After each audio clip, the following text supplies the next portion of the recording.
ಬೀದರ್ ಜಿಲ್ಲೆಯ ಆತ್ಮೀಯ ಬಂಧುಗಳೇ, ತಮ್ಮೆಲ್ಲರಿಗೂ ಕೂಡ ಡೆನ್ ನೆಟ್ವರ್ಕ್ ವತಿಯಿಂದ ಅನಂತ ಧನ್ಯವಾದಗಳು. ಇದೀಗ ಬೀದರ್ ನಗರದಲ್ಲಿ ಕೇವಲ 500 ರೂಪಾಯಿಗೆ ಒಂದು ಡೆನ್ ಸೆಟ್ ಟಾಪ್ ಬಾಕ್ಸ್ ಅನ್ನ ನೂತನವಾಗಿ ಕೊಡಲಾಗ್ತಾ ಇದೆ. ಅದರ ಜೊತೆಗೆ 350 ರೂಪಾಯಿ ಬೆಲೆಯ 1 ತಿಂಗಳ ಕನ್ನಡ ಹಾಗೂ ಹಿಂದಿ ಪ್ಯಾಕ್ಗಳನ್ನು ಉಚಿತವಾಗಿ ರೀಚಾರ್ಜ್ ಕೂಡ ಮಾಡಿಕೊಡಲಾಗುವುದು. ಕೇವಲ 500 ರೂಪಾಯಿಗೆ ಹೊಸ ಬಾಕ್ಸ್ ಕೊಡುತ್ತೇವೆ. ಅದರ ಜೊತೆಗೆ ಅದೇ ಒಂದು ಹಣದಲ್ಲಿ 350 ರೂಪಾಯಿಯ 1 ತಿಂಗಳ ಕನ್ನಡ ಮತ್ತು ಹಿಂದಿ ಪ್ಯಾಕ್ಗಳನ್ನು ಉಚಿತವಾಗಿ ರೀಚಾರ್ಜ್ ಕೂಡ ಮಾಡಿಕೊಡಲಾಗ್ತಾ ಇದೆ. ಸ್ಕೈ ವರ್ತ್ ಹಳೆ ರಿಪೇರಿ ಮಾಡುವಂತಹ ಒಂದು ಬಾಕ್ಸ್ಗಳನ್ನು ಕೂಡ ನೀವು ನಮ್ಮಲ್ಲಿ ತೆಗೆದುಕೊಂಡು ಬಂದರೆ ಕೇವಲ 200 ರೂಪಾಯಿಯಲ್ಲಿ ಅದನ್ನ ರಿಪೇರಿ ಮಾಡಿ ತಮಗೆ ಕನೆಕ್ಷನ್ ಕೂಡ ಕೊಡಲಾಗುವುದು.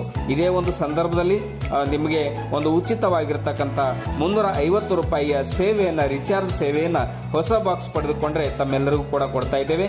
ಹಳೆಯ ಚಂದಾದಾರರು ಏನಾದರೂ ತಮ್ಮಲ್ಲಿರುವಂತಹ ಸ್ಕೈ ವರ್ತ್ ಒಂದು ಸೆಟ್ ಟಾಪ್ ಬಾಕ್ಸ್ ಅನ್ನು ನಮ್ಮಲ್ಲಿ ತೆಗೆದುಕೊಂಡು ಬಂದ್ರೆ 200 ರೂಪಾಯಿಯಲ್ಲಿ ನಿಮಗೆ ರಿಪೇರಿ ಕೂಡ ಮಾಡಿ ಕೊಡಲಾಗ್ತಾ ಇದೆ. ಹೀಗಾಗಿ ಕನೆಕ್ಷನ್ಗಾಗಿ, ಹೊಸ ಕನೆಕ್ಷನ್ಗಾಗಿ ತಾವು ನಮ್ಮ ಆಯಾ ಓಣಿಯ ಎಲ್ಲ ಆಪರೇಟರ್ಗಳಿಗೆ ಸಂಪರ್ಕ ಮಾಡಬೇಕಾಗಿ ತಮ್ಮಲ್ಲಿ ವಿನಂತಿಯನ್ನು ಮಾಡಿಕೊಳ್ತಾ ಇದ್ದೇವೆ.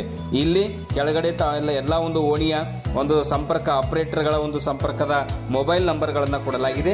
ಆ ಒಂದು ಮೊಬೈಲ್ ನಂಬರ್ಗೆ ತಾವೆಲ್ಲರೂ ಕೂಡ ಒಂದು ಸಂಪರ್ಕಿಸಿ ಡೆನ್ ಸೆಟ್ ಟಾಪ್ ಬಾಕ್ಸ್ ಅನ್ನ ಪಡೆದುಕೊಳ್ಳಿ. ಇದು ಡಿಜಿಟಲ್ ಬಾಕ್ಸ್, ಇದು ನಿಮ್ಮ ಚಾನಲ್ ಡೆನ್ ನೆಟ್ವರ್ಕ್, ಇದು ಬೀದರ್ ಜಿಲ್ಲೆಯ ನಂಬರ್ 1 ಚಾನಲ್. ತಪ್ಪದೆ ತಾವೆಲ್ಲರೂ ಕೂಡ ಚಂದಾದಾರರಾಗಿ ಡೆನ್ ಸೆಟ್ ಟಾಪ್ ಬಾಕ್ಸ್ ನ ಸದುಪಯೋಗವನ್ನು ಪಡೆದುಕೊಳ್ಳಬೇಕಾಗಿ ತಮ್ಮಲ್ಲಿ ವಿನಂತಿಯನ್ನು ಮಾಡಿಕೊಳ್ತಾ ಇದ್ದೇವೆ.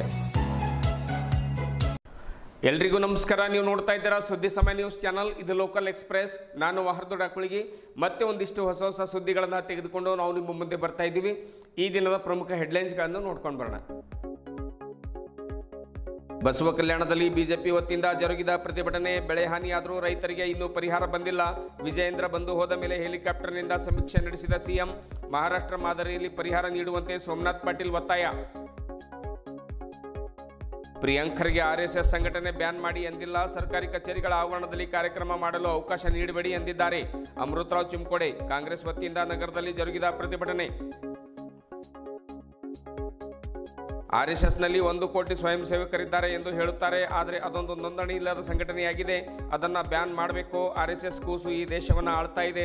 ಅಂಕುಶ್ ಗೋಖಲೆ. ಪ್ರಿಯಾಂಕ್ ಖರ್ಗೆ ಅವರಿಗೆ ಬೆದರಿಕೆ ಹಾಕಿದ ಕಿಡಿಗೇಡಿಗಳ ವಿರುದ್ಧ ಕಠಿಣ ಕ್ರಮ ಕೈಗೊಳ್ಳಿ. ನಗರದಲ್ಲಿ ಜರುಗಿದ ಸುದ್ದಿಗೋಷ್ಠಿಯಲ್ಲಿ ವಿಷ್ಣುವರ್ಧನ್ ವಾಲ್ದೊಡ್ಡಿ ಸರ್ಕಾರಕ್ಕೆ ಆಗ್ರಹ. ಸುದ್ದಿಗೋಷ್ಠಿಯಲ್ಲಿ ಹೇಳಿಕೆ. ಇಂದಿನ ಒಂದಿಷ್ಟು ವಾರ್ತೆಗಳ ವಿವರಗಳನ್ನು ನೋಡ್ಕೊಂಡು ಬರೋಣ. ಮಹಾರಾಷ್ಟ್ರದಲ್ಲಿ ಅತಿವೃಷ್ಟಿಯಾದ ತಕ್ಷಣವೇ ಅಲ್ಲಿನ ಸಿಎಂ ದೇವೇಂದ್ರ ಫಡ್ನವೀಸ್ ಅವರು ರೈತರ ಗ್ರಾಮಗಳಲ್ಲಿ ಬಿಡಾರವನ್ನು ಹೂಡಿ ಎಕರೆಗೆ ಏನಿಲ್ಲ ಅಂದರೂ ಕೂಡ ಕನಿಷ್ಠ 48,000 ರಿಂದ 50,000 ರೂಪಾಯಿ ಪರಿಹಾರವನ್ನು ಅವರು ನೀಡ್ತಾ ಇದ್ದಾರೆ. ಅದೇ ಮಾದರಿಯಲ್ಲಿ ರಾಜ್ಯದಲ್ಲೂ ಕೂಡ ಎಕರೆಗೆ ಕನಿಷ್ಠ 25,000 ರೂಪಾಯಿ ಆದರೂ ಕೂಡ ಬೆಳೆಹಾನಿ ಪರಿಹಾರವನ್ನು ನೀಡಬೇಕು ಎನ್ನುವಂತಹ ಒತ್ತಾಯವನ್ನು ಭಾರತೀಯ ಜನತಾ ಪಕ್ಷದ ಜಿಲ್ಲಾಧ್ಯಕ್ಷರಾಗಿರುವಂತಹ ಸೋಮನಾಥ್ ಪಾಟೀಲ್ ಹುಡುಗಿ ಹೇಳಿದ್ದಾರೆ. ಬಸವ ಕಲ್ಯಾಣದಲ್ಲಿ ಬಿಜೆಪಿ ವತಿಯಿಂದ ರಾಜ್ಯ ಸರ್ಕಾರದ ವಿರುದ್ಧ ಆಯೋಜನೆ ಮಾಡಿರುವಂತಹ ಪ್ರತಿಭಟನೆಯನ್ನು ಉದ್ದೇಶಿಸಿ ಮಾತನಾಡಿರುವಂತಹ ಅವರು, ಸಿಎಂ ಸಿದ್ದರಾಮಯ್ಯ ಕೇವಲ ಹೆಲಿಕಾಪ್ಟರ್ ಮೂಲಕ ಸಮೀಕ್ಷೆ ನಡೆಸಿದ್ರು. ಮೇಲಿನಿಂದ ನೋಡಿ ಹೋದರೆ ಬೆಳೆಹಾನಿ, ರೈತರ ಸಂಕಷ್ಟ, ಕೆಳಗಿರುವಂಥ ಈ ಸಂಕಷ್ಟ ಹೇಗೆ ತಿಳಿಯುತ್ತದೆ ಎಂದು ಪ್ರಶ್ನೆ ಮಾಡಿದ್ದಾರೆ. ನಮ್ಮ ರಾಜ್ಯಾಧ್ಯಕ್ಷ BY ವಿಜಯೇಂದ್ರ ಅವರು ಬೆಳೆಹಾನಿ ವೀಕ್ಷಣೆ ಮಾಡಿ ಹೋದ ನಂತರ ಕಾಟಾಚಾರಕ್ಕೆ ಸಿಎಂ ಅವರು ವೈಮಾನಿಕ ಸಮೀಕ್ಷೆಯನ್ನು ನಡೆಸಿದ್ರು ಎಂದು ಸರ್ಕಾರದ ವಿರುದ್ಧ ತೀವ್ರ ಆಕ್ರೋಶವನ್ನು ಹೊರಹಾಕಿದ್ದಾರೆ. ಸರ್ಕಾರದಲ್ಲಿ ಒಬ್ಬ ಕೃಷಿ ಮಂತ್ರಿ ಇದ್ದಾರೆ, ಒಬ್ಬ ತೋಟಗಾರಿಕಾ ಮಂತ್ರಿ ಇದ್ದಾರೆ. ಇವರು ಯಾರು ಕೂಡ ರೈತರ ಒಂದು ಕಷ್ಟ ಕೇಳಲಿಲ್ಲ. ರೈತರಿಗೆ ಪರಿಹಾರ ಎಷ್ಟು ಕೊಡಬೇಕು, ಎಷ್ಟು ಬೆಳೆ ಹಾನಿಯಾಗಿದೆ ಎಂದು ಸಮೀಕ್ಷೆ ಮಾಡಲಿಲ್ಲ. ಎಷ್ಟಂತೂ ಎಂತಹ ಒಂದು ಬೇಜವಾಬ್ದಾರಿತನದಿಂದ ನಡ್ಕೊಳ್ತಾ ಇದ್ದಾರೆ ಎನ್ನುವಂಥ ಮಾತನ್ನು ಸೋಮನಾಥ್ ಪಾಟೀಲ್ ಹೇಳಿದರು. ಬೀದರ್ ಜಿಲ್ಲೆಯಲ್ಲಿ ಕೃಷಿ ಅಧಿಕಾರಿಗಳ ಮಾಹಿತಿ ಪ್ರಕಾರ ಒಟ್ಟು 5 ಲಕ್ಷ ಹೆಕ್ಟೇರ್ ಬಿತ್ತನೆ ನಡೆದಿದೆ. ಆದರೆ ಸರ್ವೆ ಮಾಡಿದ್ದು ಕೇವಲ 1,60,000 ಮಾತ್ರ ಮಾಡಲಾಗಿದೆ. ಅಂದರೆ ಕೇವಲ 30% ಬೆಳೆ ಹಾನಿಯಾಗಿದೆ ಎಂದು ವರದಿ ಸಲ್ಲಿಸಿದಂತಾಯಿತು. ಇದಕ್ಕೆಲ್ಲ ಜಿಲ್ಲಾ ಉಸ್ತುವಾರಿ ಸಚಿವ ಈಶ್ವರ್ ಖಂಡ್ರೆ ಅವರೇ ನೇರ ಹೊಣೆ ಎಂದು ಆರೋಪ ಮಾಡಿದರು. ಆದ್ದರಿಂದ ರೈತರಿಗೆ ಅನ್ಯಾಯ ಮಾಡದೆ ಬೆಳೆಹಾನಿ ಪರಿಹಾರ ತಕ್ಷಣವೇ ನೀಡಬೇಕು. ರೈತರಿಗೆ ಬೆಳೆ ವಿಮೆ ಪರಿಹಾರವನ್ನು ನೀಡಬೇಕು. ಜೊತೆಗೆ ರೈತರ ಸಂಪೂರ್ಣ ಸಾಲ ಮನ್ನಾ ಮಾಡಬೇಕೆಂದು ಪಾಟೀಲ್ ಸರ್ಕಾರಕ್ಕೆ ಒತ್ತಾಯ ಮಾಡಿದ್ದಾರೆ. ಇನ್ಶೂರೆನ್ಸ್ ಹಣ ಪಕ್ಕದ ಕಲಬುರಗಿ ಜಿಲ್ಲೆಗೆ ಬರುವ ಇನ್ಶೂರೆನ್ಸ್ ಇನ್ಶೂರೆನ್ಸ್ ಹಣ ನಮ್ಮ ಬೀದರ್ ಜಿಲ್ಲೆಯ ರೈತರಿಗೆ ಏಕೆ ಬರೋದಿಲ್ಲ ಎಂದು ಪ್ರಶ್ನೆ ಮಾಡಿದ್ದಾರೆ. ರಾಜ್ಯ ಸರ್ಕಾರ ದಿವಾಳಿಯಾಗಿದೆ. ಒಂದು ವೇಳೆ ಸಿಎಂ ಸಿದ್ದರಾಮಯ್ಯ ಹಾಗೂ ಡಿಸಿಎಂ ಡಿಕೆ ಶಿವಕುಮಾರ್ ಅವರು ಈಗಲಾದರೂ ಎಚ್ಚೆತ್ತುಕೊಂಡು ರೈತರಿಗೆ ಬೆಳೆಹಾನಿ ಪರಿಹಾರ ನೀಡದೇ ಇದ್ದರೆ ಯುವಕರು ರೈತರು ನೇಪಾಳದ ದಂಗೆ ಮಾದರಿಯಲ್ಲಿ ನಿಮ್ಮ ವಿರುದ್ಧ ದಂಗೆ ಏಳುವ ಕಾಲ ದೂರವಿಲ್ಲ ಎಂದು ಸೋಮನಾಥ್ ಪಾಟೀಲ್ ಎಚ್ಚರಿಕೆ ನೀಡಿದ್ದಾರೆ. ಇದೇ ವೇಳೆ ಶಾಸಕ ಶರಣು ಸಲಗರ್ ಸೇರಿದಂತೆ ಬಸವ ಕಲ್ಯಾಣ ಬೀದರ್ ಜಿಲ್ಲೆಯ ಬಿಜೆಪಿ ಮುಖಂಡರು ರೈತರು ಕೂಡ ಈ ಸಂದರ್ಭದಲ್ಲಿ ಉಪಸ್ಥಿತರಿದ್ದರು. ತಾಲೂಕಿನಲ್ಲಿ ಬಸವ ಕಲ್ಯಾಣ ನಗರದಲ್ಲಿ ನಡೀತಾ ಇರುವಂತಹ ಇದು ಒಂದು ರೈತರ ಪ್ರತಿಭಟನೆ ಬಹುಶಃ ಕರ್ನಾಟಕದ ಇತಿಹಾಸದಲ್ಲೇ ಯಾವತ್ತೂ ನಡೆದಿಲ್ಲ ಅಂತ ನನಗೆ ಅನಿಸ್ತಾ ಇದೆ.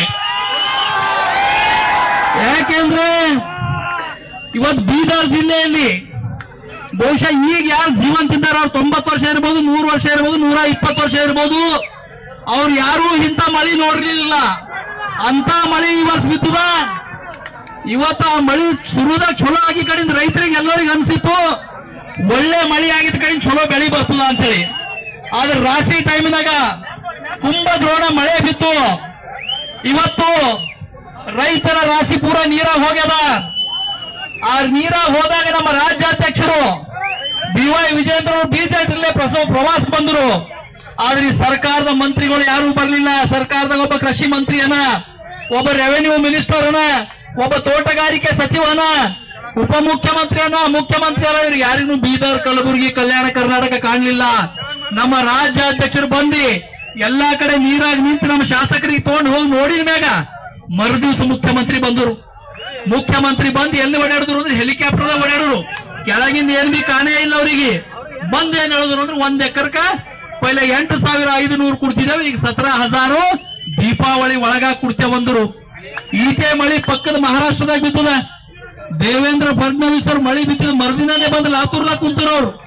ಕುಂತವ್ರು ಏನ್ ಹೇಳಿದ್ರು ಅಂದ್ರೆ 1 ಎಕರ್ಗೆ 48,000 ಕೊಡ್ತೇವೆ ಅಂತ ಅಂದ್ರು. ಆಟೆ ಹೇಳಿಲ್ಲ ಅವರು.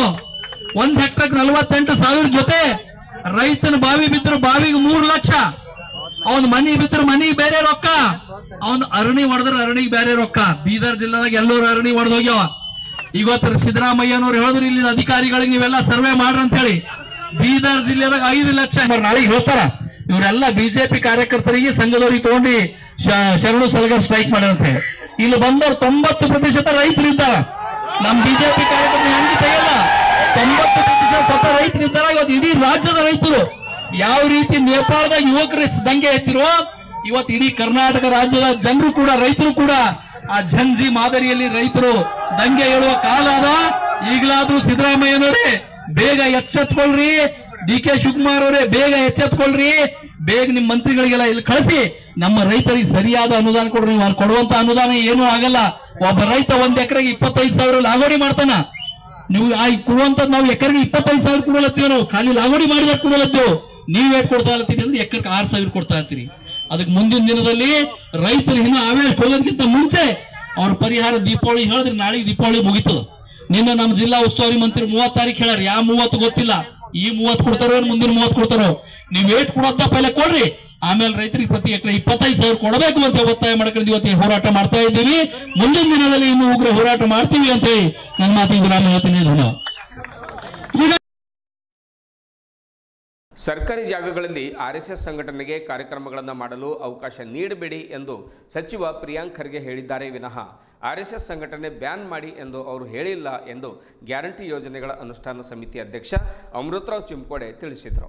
ನಗರದಲ್ಲಿ ಕಾಂಗ್ರೆಸ್ ಪಕ್ಷದ ವತಿಯಿಂದ ಸಚಿವ ಪ್ರಿಯಾಂಕ್ ಖರ್ಗೆ ಅವರಿಗೆ ವ್ಯಕ್ತಿಯೋರ್ವ ಹಾಕಿದ ಧಮಕಿ ವಿರುದ್ಧ ಆಯೋಜನೆ ಮಾಡಿರ್ತಕ್ಕಂಥ ಪ್ರತಿಭಟನೆಕಾರರನ್ನ ಉದ್ದೇಶಿಸಿ ಅವರು ಮಾತನಾಡ್ತಾರೆ. ಪ್ರಿಯಾಂಕ್ ಖರ್ಗೆ ಅವರು ಹೇಳಿದ್ದು 100ಕ್ಕೆ 100 ಸತ್ಯವಿದೆ. ಅವರ ಹೇಳಿಕೆಗೆ ನಮ್ಮ ಸಂಪೂರ್ಣ ಬೆಂಬಲ ಇದೆ. ಈ ರೀತಿ ಪ್ರಿಯಾಂಕ್ ಅವರಿಗೆ ಒಂದು ಧಮಕಿ ಹಾಕ್ತಕ್ಕಂಥದ್ದು ಸರಿಯಲ್ಲ, ಇದನ್ನು ನಾವು ಒಕ್ಕೊರಲಿನಿಂದ ಖಂಡಿಸ್ತೇವೆ ಎನ್ನುವಂಥ ಮಾತನ್ನು ಚಿಂಕೋಡೆ ಹೇಳಿದರು. DC ಕಚೇರಿಯಲ್ಲಿ ಬಂದು ಖಾಸಗಿ ಕಾರ್ಯಕ್ರಮ ಮಾಡ್ತೇವೆ ಅಂತಂದರೆ ಅದಕ್ಕೆ ಯಾರೂ ಕೂಡ ಒಂದು ಒಪ್ಪೋದಿಲ್ಲ, ಅದಕ್ಕೆ ಯಾರೂ ಅವಕಾಶವೂ ಕೂಡ ಕೊಡೋದಿಲ್ಲ. ಹಾಗೆ ಖಾಸಗಿ ಸಂಘಟನೆಯವರು ಅಂದರೆ RSS ಒಂದು ಸರ್ಕಾರಿ ಸ್ಥಳದಲ್ಲಿ ಬಂದು ಈ ರೀತಿಯಾಗಿ ಕಾರ್ಯಕ್ರಮ ಮಾಡುತ್ತೆ ಅಂತಂದರೆ ಅದರ ಒಂದು ವಿರುದ್ಧವಾಗಿ ಸಚಿವ ಪ್ರಿಯಾಂಕ್ ಖರ್ಗೆ ಅವರು ಮಾತನಾಡಿದ್ದಾರೆ. ಅವರು ಕರೆಕ್ಟಾಗಿ ಮಾತಾಡಿದ್ದಾರೆ. ಅವರಿಗೆ ನಾವು ಸಂಪೂರ್ಣ ಬೆಂಬಲಿಸ್ತೇವೆ ಎನ್ನುವಂಥ ಮಾತನ್ನು ಕೂಡ ಅವರು ಹೇಳಿದರು.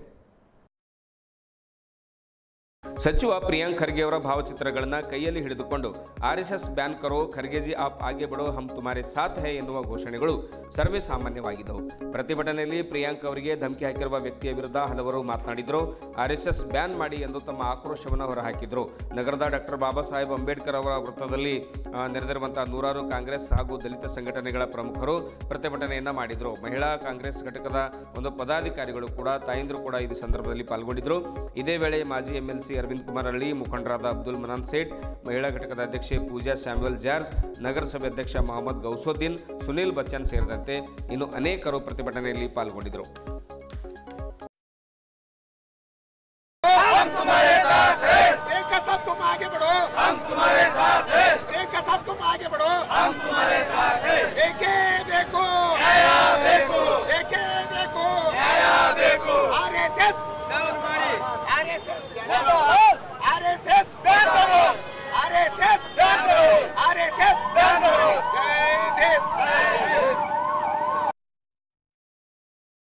ತಪ್ಪದು ಗಲೀಜು ಮಾತಾಡೋರು ಯಾರು ಮಾತಾಡಿದಾರ ಅವ್ರಿಗೇನು ಖಾತಾ ಇತ್ತು, ನೇರವಾಗಿ ಅವ್ರಿಗೆ ಭೇಟಿಯಾಗಿ ಮಾತಾಡಬೇಕು. ಏನಂದಿರಿ ಏನು ಖರ್ಗೆ ಸಾಹೇಬ್ರು ಹೇಳಿದ್ದಾರೆ, ಸರ್ಕಾರಿ ಜಾಗಗಳಲ್ಲಿ ಸ್ಕೂಲ್ ಇರ್ಬೋದು, ಆಫೀಸ್ ಇರ್ಬೋದು, ಗಾರ್ಡನ್ ಇರ್ಬೋದು, ಸರ್ಕಾರಿ ಜಾಗಗಳಲ್ಲಿ ಯಾವುದೇ ಸಮಾಜ ಇರಲಿ, ಯಾವುದೇ ಸಂಘಟನೆ ಇರಲಿ, ಏನೇ ಇರಲಿ, ಸರ್ಕಾರಿ ಜಾಗದಲ್ಲಿ ಸರ್ಕಾರಿ ಕಾರ್ಯಕ್ರಮ ಆಗಬೇಕೆ ಹೊರತಾಗಿ ಖಾಸಗಿಯವರು ಮಾಡಬಾರ್ದು ಅಂತಕ್ಕಂಥ ಒಂದು ಸುಂದರವಾದಂಥ ಸಂದೇಶ ಅವರ ಪತ್ರದ ಮುಖಾಂತರ CMರಿಗೆ ಹೇಳಿದ್ದಾರೆ. ಇವರೇನು ಸರ್ಕಾರಿ ಜಾಗದಾಗ ಮಾಡ್ತಾರೆ, ಬ್ಯಾನ್ ಮಾಡಬೇಕು. ಸಂಘಟನೆ ಬ್ಯಾನ್ ಮಾಡ ಅಂತಂದು ಯಾರು ನಿಮ್ಮ ಕೈದಾಗ ಏನದ ಹಾಗೆ ಅಂತ ಗೊತ್ತೈತಿ. ಈಗ ಒಬ್ಬ ಮಹಾರಾಷ್ಟ್ರದಾಗ ಅವ್ರಿಗೆ ಅರೆಸ್ಟ್ನೂ ಮಾಡ್ಯಾರ ಅಂತದ, ಮಹಾರಾಷ್ಟ್ರದಾಗ ಅರೆಸ್ಟ್ ಮಾಡಿರಿ ಅಂತ ಹಾಕಿದ್ರು. ಎಲ್ಲೋ ಕೂತು ಹೊಟ್ಟೆ ಕಿಚ್ಚಿರೋರು ಸುಮ್ಮನೆ ಕಿಡಿಗೇಡಿ ಮಾಡ್ಕೊಂಡು ದೇಶದಾಗ ಅರೆಸ್ಟ್ ಮಾಡ್ಬೇಕಲ್ಲ. ಈ BJP RSS ಮೆಂಟಾಲಿಟಿ ಜನರದಾಗ ಮಧ್ಯದಾಗ ಜಗಳ ಹಚ್ಚಿ ಬ್ಯಾಳಿ ಬೇಯಿಸ್ಕೋಬೇಕಂತಿರ್ತಾರೆ. ದಯವಿಟ್ಟು ಮನುಷ್ಯತ್ವ ಇದ್ರೆ RSS ಬಳಗದಿರಲಿ, ಮನುಷ್ಯ ಇದ್ರೆ BJP ಇರಲಿ, ತಾವು ಸರ್ಕಾರಿ ಜಾಗವನ್ನು ದುರುಪಯೋಗ ಮಾಡ್ಕೊಳ್ಬೇಡ್ರಿ ಅಂತಕ್ಕಂಥ ಖರ್ಗೆ ಅವ್ರ ಮಾತಿಗೆ ಬೆಲೆ ಕೊಡಬೇಕು. ಖರ್ಗೆ ಸುಂದರ ಉತ್ತರ ಕೊಟ್ಟಿದ್ದಾರೆ ಪ್ರಿಯಾಂಕ ಸಾಹೇಬರು, ಅವರ ಬೆಂಬಲಕ್ಕೆ ನಾವಿರ್ತೀವಿ. ನಿಮ್ಮ ವಿಷಯಕ್ಕೆ ಏನೇ ಬಂದರೂ ನೀವು ಮಾರ್ಗದರ್ಶನ ಮಾಡಿ, ನಾವು ನಿಮ್ಮ ಜೊತೆಯಲ್ಲಿ ಇರ್ತೀವಿ ಅನ್ನೋ ಮಾತನ್ನು ಈ ಸಂದರ್ಭ ಹೇಳಕ್ಕೆ ಇಷ್ಟಪಡ್ತೀವಿ. RSS ಕೂಸು ಈ ದೇಶವನ್ನು ಆಳ್ತಾ ಇದ್ದು ಅದನ್ನು ಸಂಪೂರ್ಣವಾಗಿ ನಿಷೇಧಿಸಬೇಕೆಂದು ಜನರ ಧ್ವನಿ ಸಂಘಟನೆಯ ರಾಜ್ಯಾಧ್ಯಕ್ಷ ಅಂಕುಶ್ ಗೋಖಲೆ ಹೇಳಿದರು. ನಗರದ ಜಿಲ್ಲಾ ಪತ್ರಿಕಾ ಭವನದಲ್ಲಿ ಶುಕ್ರವಾರ ಪತ್ರಿಕಾಗೋಷ್ಠಿಯನ್ನು ಉದ್ದೇಶಿಸಿ ಮಾತನಾಡಿರುವಂಥ ಅವರು, ಇಂದು ಈ ದೇಶವನ್ನು ಆಳುತ್ತಿರುವ RSS ಕೂಸು ಪ್ರಧಾನಿ ಮೋದಿಯವರ ಅಧಿಕಾರದಲ್ಲಿ ನಡೀತಾ ಇದೆ ಅಂದರೆ ಸಾಮಾನ್ಯ ದಲಿತನ ಪಾಡೇನು ಎಂದು ಅವರು ಪ್ರಶ್ನೆ ಮಾಡಿದ್ದಾರೆ. ಇತ್ತೀಚೆಗೆ ಸೋಲಾಪುರ ಮೂಲದ ವ್ಯಕ್ತಿ ದಾನಪ್ಪ ಎನ್ನುವಂಥವನು ರಾಜ್ಯದ ಗ್ರಾಮೀಣಾಭಿವೃದ್ಧಿ ಹಾಗೂ ಪಂಚಾಯತ್ ರಾಜ್ ಖಾತೆ ಸಚಿವ ಹಾಗೂ ನಾಡಿನ ಓರ್ವ ದಲಿತ ಮುಖಂಡರಾದ ಪ್ರಿಯಾಂಕ್ ಖರ್ಗೆ ಅವರಿಗೆ ಕರೆ ಮಾಡಿ ಅವಾಚ್ಯ ಪದವನ್ನು ಬಳಕೆ ಮಾಡಿ ಬೆದರಿಕೆ ಹಾಕಿದ್ದನ್ನು ಜನರ ಧ್ವನಿ ಸಂಘಟನೆ ತೀವ್ರವಾಗಿ ಖಂಡಿಸುತ್ತದೆ ಎನ್ನುವಂಥ ಮಾತನ್ನು ಹೇಳಿದರು. RSS ಒಂದು ನೋಂದಣಿ ಇಲ್ಲದ ಸಂಘಟನೆಯಾಗಿದೆ.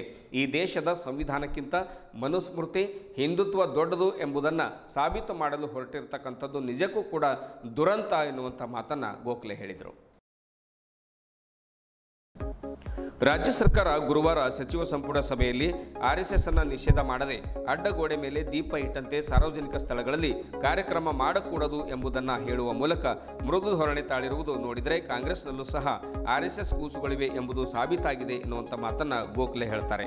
ಸರ್ವೋಚ್ಚ ನ್ಯಾಯಾಲಯದ ಮುಖ್ಯ ನ್ಯಾಯಮೂರ್ತಿ ಗವಾಯಿ ಅವರ ಮೇಲೆ ಶೂ ಎಸೆದವರಿಗೂ ಸಚಿವ ಪ್ರಿಯಾಂಕ್ ಖರ್ಗೆ ಅವರಿಗೆ ಬೆದರಿಕೆ ಹಾಕಿದವರಿಗೂ ಅತ್ಯಂತ ಕಠಿಣ ಕಾನೂನು ಕ್ರಮ ಜರುಗಿಸಬೇಕು.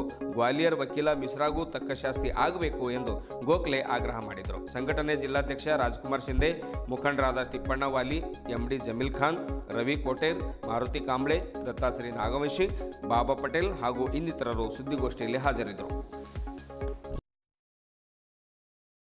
ನಾವು ಕೂಡ ಮಾನ್ಯ ಸಚಿವರ ಹೇಳಿಕೆಗೆ ಸಂಬಂಧಪಟ್ಟ ಹಾಗೆ ಅದಕ್ಕೆ ಸಮರ್ಥನೀಯವಾಗಿ ನಮ್ಮ ಜನರ ಸಂಘಟನೆ RSS ಬ್ಯಾನ್ ಆಗಬೇಕಂತಕ್ಕಂಥ ನಮ್ಮ ಹಕ್ಕೊತ್ತಾಯ ಅವರಿಗೆ ಸಮರ್ಥನೆಯಾಗಿ ಮತ್ತು ನಮ್ಮ ಆಗ್ರಹ ಕೂಡ RSS ಬ್ಯಾನ್ ಆಗಬೇಕಂತ. ಆ ಕಾರಣಕ್ಕಾಗಿ ಇವತ್ತ ಈ ಪತ್ರಿಕಾಗೋಷ್ಠಿ ಕರೆಯಲಾಗಿದೆ. ಕಾರಣ RSS ಯಾಕೆ ಬ್ಯಾನ್ ಆಗಬೇಕು ಅಂದ್ರೆ ಈಗ ನಾವು ಫಾರ್ ಎಕ್ಸಾಂಪಲ್ ಇಲ್ಲಿ ಈ ಪತ್ರಿಕಾ ಭವನದಲ್ಲಿ ನಾವು ಕೂಡಬೇಕಾದ್ರೆ ಈ ಪತ್ರಿಕಾ ಭವನ ಅಧಿಕೃತವಾಗಿ ಸರ್ಕಾರದಲ್ಲಿ ಒಂದು ಸಂಘವನ್ನು ಸ್ಥಾಪಿಸಿ ನೋಂದಣಿ ಮಾಡಿಕೊಳ್ಳಲಾಗಿದೆ. ನೋಂದಣಿ ಮಾಡಿಕೊಂಡು ಇದರಲ್ಲಿ ಸುಮಾರು ಸದಸ್ಯರು ಅದರಲ್ಲಿ ಒಳಗೊಂಡಿದ್ದಾರೆ. ಅಧಿಕೃತವಾಗಿ ಸರ್ಕಾರದಲ್ಲಿ ನೋಂದಣಿ ಮಾಡಲಾಗಿದೆ. ಅದು ಇವತ್ತ ಅಭಿಮಾನದಿಂದ ಹೇಳ್ತಾರೆ RSSದವರು, ನಾವು ನಮ್ಮ ಸ್ವಯಂ ಸೇವಕರು ಈ ದೇಶದಲ್ಲಿ 1 ಕೋಟಿ ಸ್ವಯಂ ಸೇವಕರಿದ್ದಾರೆ ಅಂತಂತ ಹೇಳ್ತಾರೆ. ಆದರೆ ಟಿಲ್ ಟುಡೇ ಈ RSS ಅನ್ರಿಜಿಸ್ಟರ್ಡ್ ಸಂಘಟನೆ.